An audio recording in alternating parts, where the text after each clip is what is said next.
Hi guys, welcome to my channel. This is going to be a quick video, to be fair. I'm not going to go through the tools, upgrades. If you've seen anything different, please drop us a message, mate. Message me on Instagram and I'll always get back. I answer queries with the CNC, the TIG welding, whatever. If I can help, I'll help. This one is just going through how to make these little simple things for Christmas, and they are simple. Whether you want to cut it out manually or CNC, there is nothing to these guys. Right guys, obviously we open Vectric. As you know by now, Vectric is my go-to because it does wood and the steel stuff for designing wise. I find it better than Fusion 360. If I want mega complex stuff, I'll use the computer in the house, my laptop, and I'll use SolidWorks. Just don't use Fusion. It's not my cup of tea.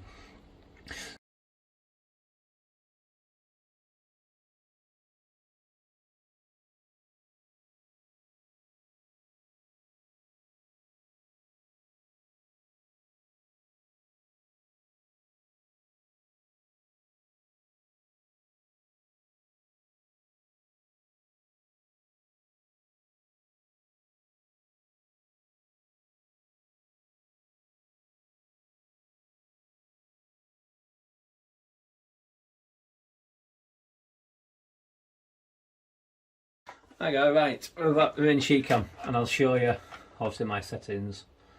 So, import drawings,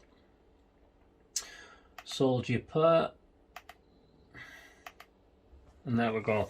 Obviously it's a pair, it's two of them, so obviously what we do, click on this one, and we've got to stick each one on a layer first. So do the inside layer. Now what I tend to do, click new layer, put inside cut. Now straight away I'll then create the operation for an inside. So when I do my badges, you'll start to get mixed up with the letters, which you've done and which you've not. So once you've put one on a layer, I then click on inside offset, inside cut, and you'll see then that straight away that we know what we've done. So everything else now you put on the inside layer will light up, and that will distinguish. If you've got a really complicated shape, it tells you straight away. Again, that's the way I do it. Might be right, might be wrong, but like I said, that's it's easy for me. Now then, new layer for that one. Out. New operations. Outside offset. Now we've got, so I move to layer. Out. Out.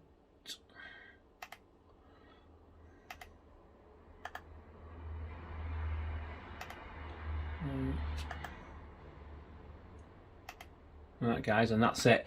Now I'll just quickly show you something, because people always again ask me for like an homemade machine, and there's a lot, even the shop bought ones, that they can't get complete circles, and they're like not quite right.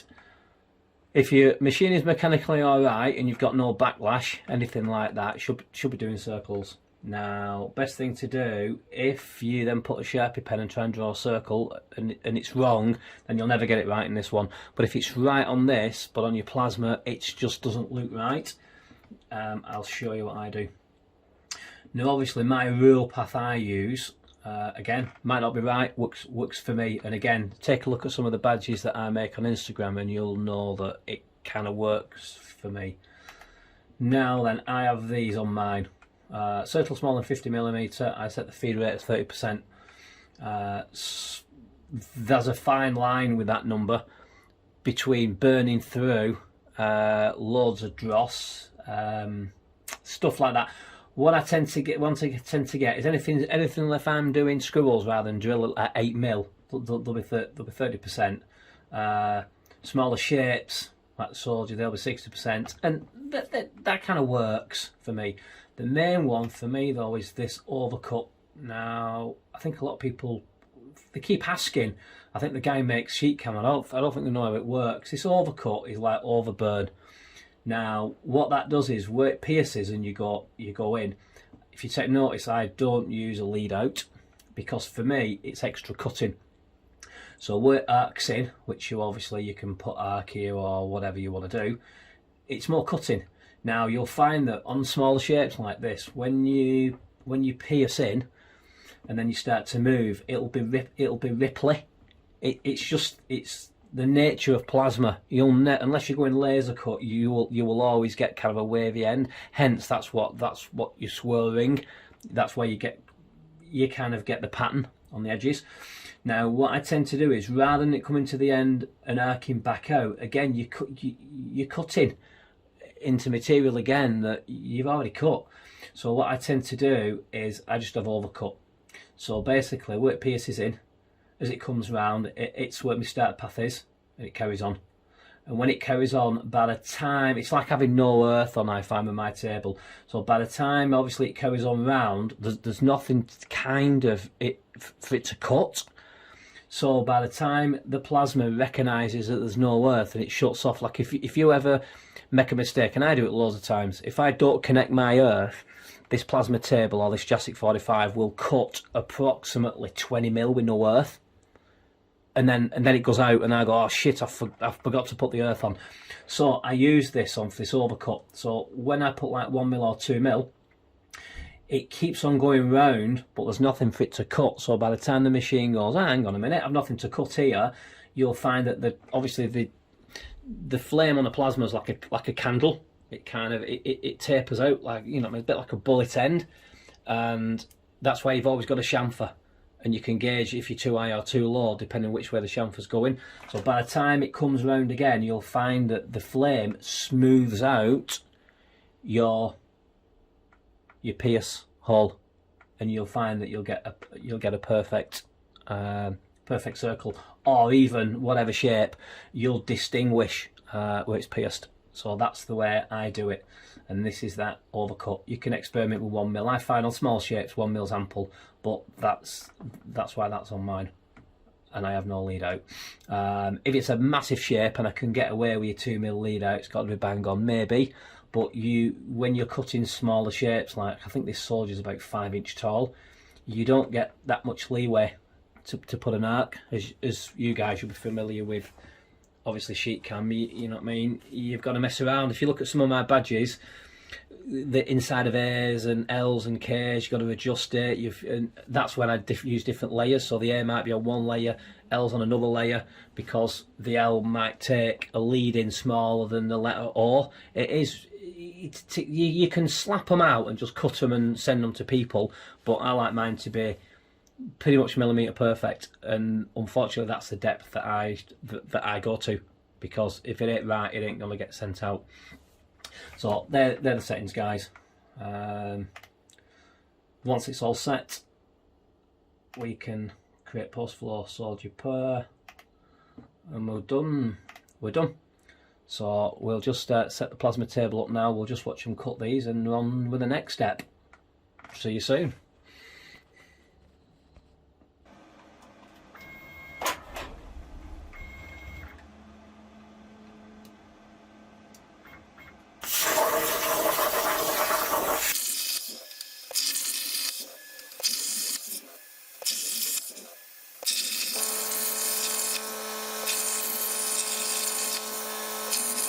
Hi guys, welcome back. Well, I cut that one short because I am a tit, basically.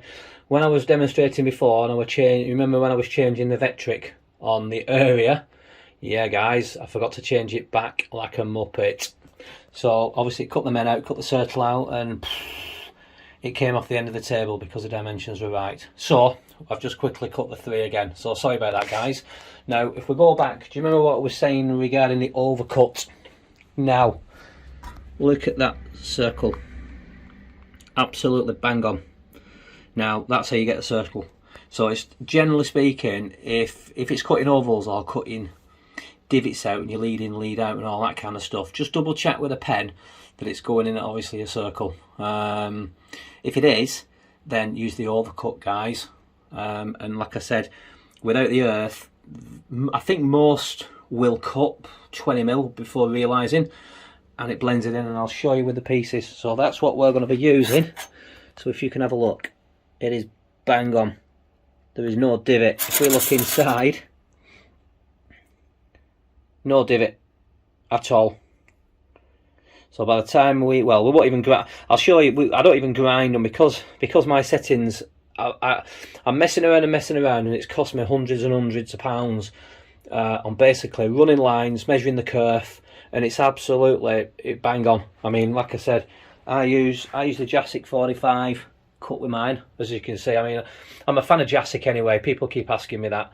One of the main reasons I'm local, and because obviously if anything breaks, rather than post it off, and I'm struggling to be in for collection because I do work some ridiculous shifts, so I struggle. But my machine is a Jasic 45, been modified obviously by me. One of my earlier videos will show you guys. Right, we're at this point, obviously cleaned up. I just use one of those. Yeah, I mean, the thing is this cuts obviously so clean, like we showed you before. There's hardly any dross, so if it's a finishing thing or I want to leave silver, anything like that, I don't tend to use a grinder anyway, because it's just a pain to get the grinding marks out. So I generally use these little pads. I think get a pack of 30 from Amazon, I think, for about 15, 16 quid. They last alright, to be fair. You get 3 grits, or should I say medium light, but I find that the medium one is decent. Now again, if you check my Instagram out and you look at I think it's the Man United signs, they leave right nice marks to clear coat over. They're really smart. So I've just finished those off with them.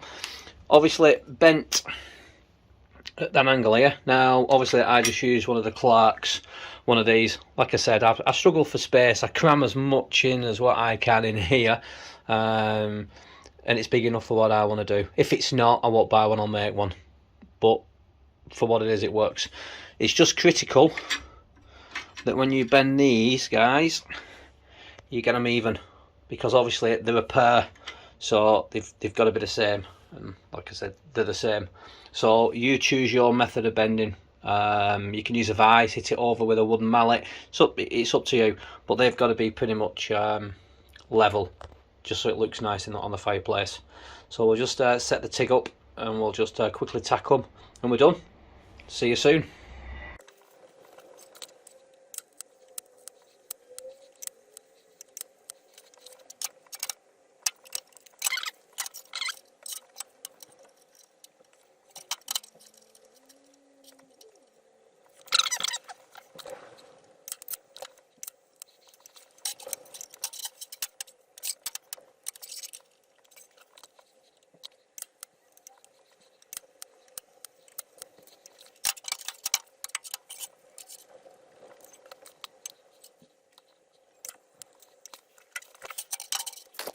Right guys, and that's it. Quickly sprayed up. I'll just leave them now to dry or whatever, and that's it, people. That's how to make those quick and easy. Now obviously editing on YouTube and getting everything right and all that blah blah blah, it is a bit of a faff, to be fair, but obviously if I'm cutting those out from start to finish, not on camera, cracking on, I think from start to finish probably take about 12 minutes, 15 minutes from start to finish. So they have a little thing, and obviously as you can see, what I did before is once you got the base sorted, you can cut whatever shape you like. That's a Christmas tree for Christmas and whatever. So any questions about anything, drop us a message, Instagram us, follow us or whatever. If you got any questions on the CNC, on the welders, blah blah blah, usual, just give us a message and I'll always reply. Cheers, thanks for watching.